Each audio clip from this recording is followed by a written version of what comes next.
آپ سے سوال نمبر 3 میں یہ پوچھا گیا کہ اسلام کے سب سے پہلے مؤذن کا نام کیا ہے۔ تو اس سوال کا صحیح جواب یہ ہے کہ حضرت بلال رضی اللہ تعالیٰ عنہ اسلام کے سب سے پہلے مؤذن ہیں۔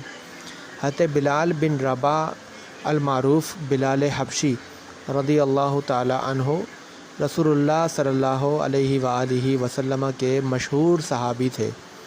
طبقات کبریٰ میں امام ابن سعد نے اس بات کو نقل کیا ہے کہ آپ رضی اللہ تعالیٰ عنہ کی پیدائش 580 عیسوی میں مکہ میں ہوئی اور آپ کی وفات مبارک خلافت فاروق اعظم رضی اللہ تعالیٰ عنہ میں سن 20 ہجری کو دمشق کے شہر میں ہوئی اور آپ کی تدفین بھی دمشق کے باب الصغیر قبرستان میں ہوئی۔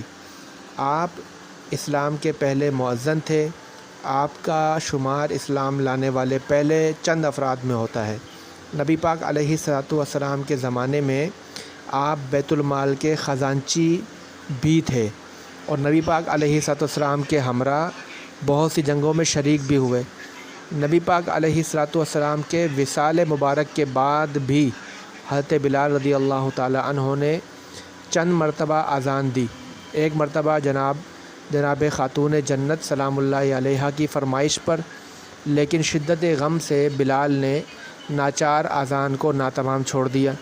ایک مرتبہ جناب حسنین کریمین رضی اللہ تعالی عنہما کے حکم پر اذان دی اور اہل مدینہ پر اس اذان کا بہت زیادہ اثر ہوا، اور آخری بار آپ نے خلیفہ دوم حضرت عمر فاروق رضی اللہ تعالی عنہ کے حکم پر جادیہ کے مقام پر اذان دی اور تمام اصحاب رسول خدا صلی اللہ علیہ وسلم تمام اصحاب رسول خدا صلی اللہ علیہ وسلم کے زمانے کو یاد کر کے رونے لگے۔